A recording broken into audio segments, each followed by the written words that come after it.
is 12 o'clock, and here's the media news. First, the top stories. Doctors ask Ogun State Assembly to save OOU teaching hospital from collapse. Buhari says military has fought Boko Haram's agenda to establish caliphate. Presidency and striking non-academic staff meet to reopen federal varsities. Death from Lassa fever outbreak exceeds 100 nationwide. Another key aide quits Trump's cabinet. Truck carrying wedding guests crashes in India, kills 30. I am Tobi Joseph, bringing the news in details shortly. Resident doctors at the Olabi University Teaching Hospital, Shagamu, have called for the urgent intervention of the Ogun State House of Assembly to prevent the collapse of the hospital. Chairman of the hospital's chapter of the National Association of Resident Doctors, Dr. Oludoto Shikoya, who made the call during a meeting with the House leadership in Abeokuta, says the hospital required more equipment and facilities to function effectively. For instance, the resident doctors complains that the teaching hospital lacks facilities for neurosurgery and plastic surgery operations.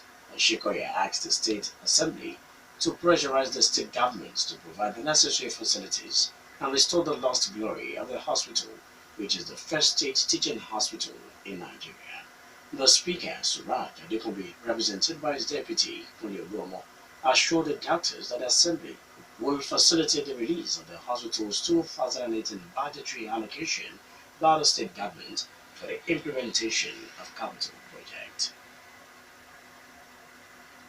A gang of suspected fraudsters which specialize in using taxi cabs to defraud people in Abeokuta, the state capital, are now in the police net.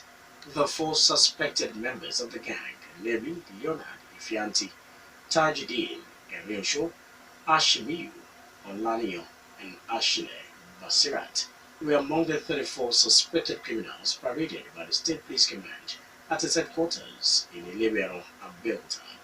Parading the suspects, the State Police Commissioner, Ahmed Ilyasu, says the suspected fraudsters always hypnotize their victims. The only member of the gang, Basirat, speaking with Roxy FM, narrates how the gang operates in Abeokuta and other parts of the state.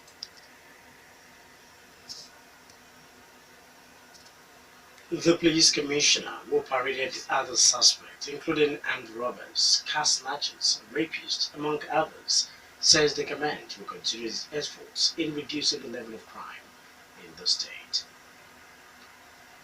President Muhammadu Buhari says the military has frustrated the agenda of the Boko Haram sects to establish a caliphate in Nigeria. According to the president, the Boko Haram forces no longer operate outside the northeast region as in the past. Instead, Buhari says Boko Haram forces now operate as a desperate criminal gang, using children as suicide bombers and as well as kidnapping of children and girls. The president stated this at the National Defense College, Abuja, while declaring open the 8th edition of the National Security Seminar 2018, organized by the Alumni Association of the college. The military, according to the president, will henceforth enhance intelligence governance system and employ cutting-edge technology to finish off the sect. Buhari says a counter-strategy will also be developed to deprive the sect access to youth for equipment it would force. Benue State government says it is making arrangements to give the 24 people killed in a fresh attack by herdsmen a mass burial. The killings were recorded in Monday's attack by herdsmen on Omosu Edimoga in the Opoku local government area of the state. Governor Samuel Otom, who rushed to the village after the attack, says they will be given a mass burial on Friday.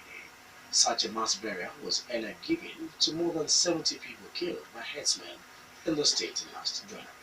The local government chairman, Olofo Oguche, told the governor during the visit that the herdsmen had earlier reported the loss of their cattle near the community. Oguche says the attack took place while he was mediating between the aggrieved herdsmen and the community on Monday. Spokesman of the State Police Command, Moses Yamu, says only 16 were killed and that the attack was a reprisal attack over the stealing and naming of the cattle of the herdsmen. Hope rises for early end to the strike by the non-academic staff of the federal universities, which have partially crippled institutions for close to 3 months. A meeting was held on Monday between top officials of the presidency and those of the Joint Action Committee of the non-academic staff unions in Abuja.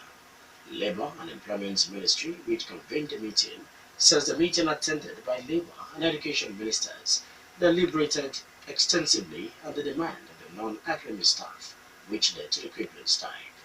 Labour Ministry spokesman says the Labour Minister, Senator Crazy Gige, pleads with the striking non-academic staff to call off the strike.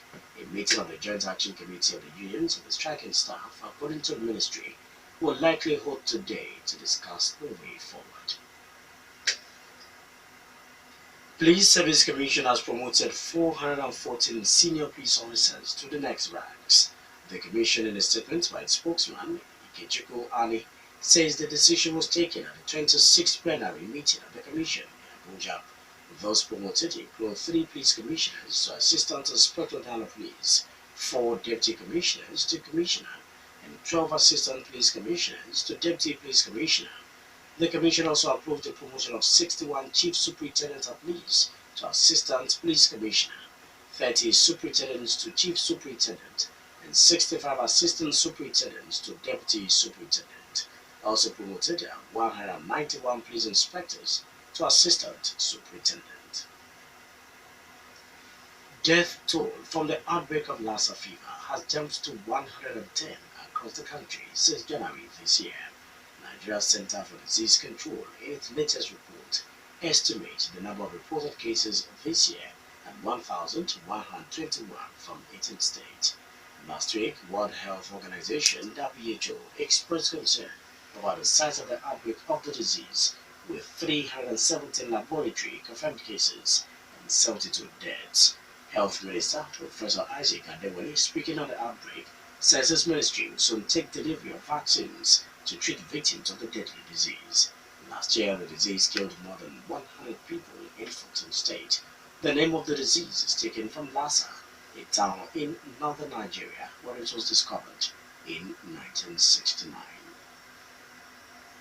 You're still listening to the mini news on Rock City 101.9 FM. Up next will be your foreign, business, and sport news.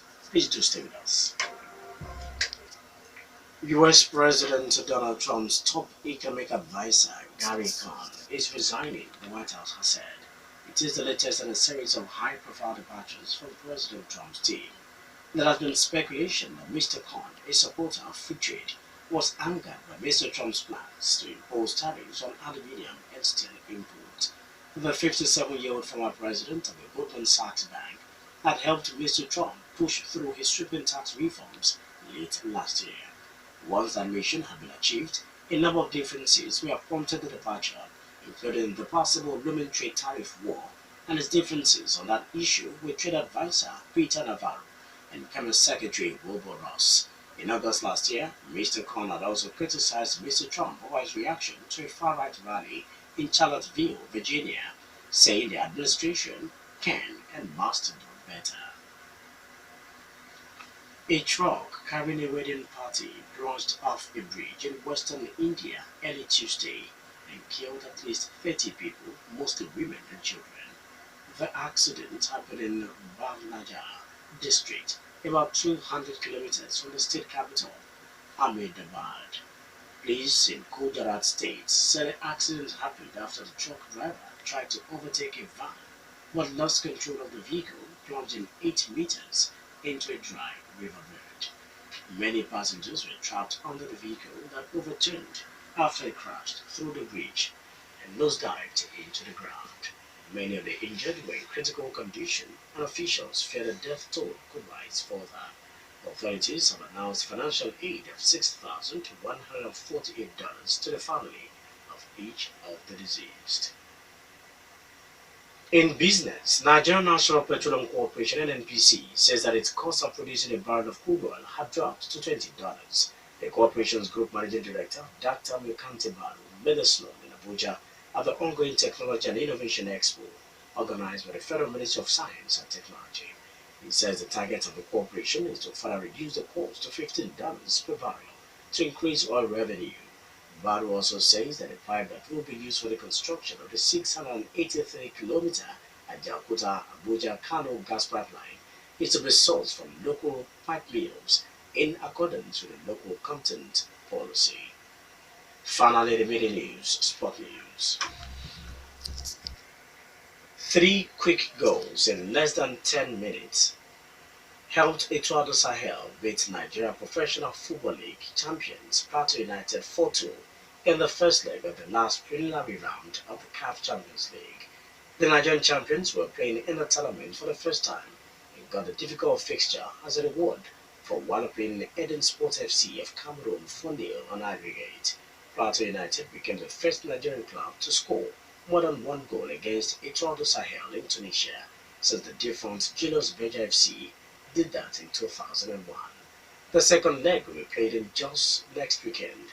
The winner of the tie on after 2 legs progresses to the group stage of the CAF Champions League, while the vanquished will drop to the final qualification round of the CAF Confederations Cup. That was the media news, and just before we go, the major stories once again. Doctors ask Ogun State House of Assembly to save OOU teaching hospital from collapse. Buhari says the military has followed Boko Haram's agenda to establish a caliphate. Presidency and striking non-academic staff meets to reopen federal varsities. Death from Lassa fever outbreak exceeds 100 nationwide.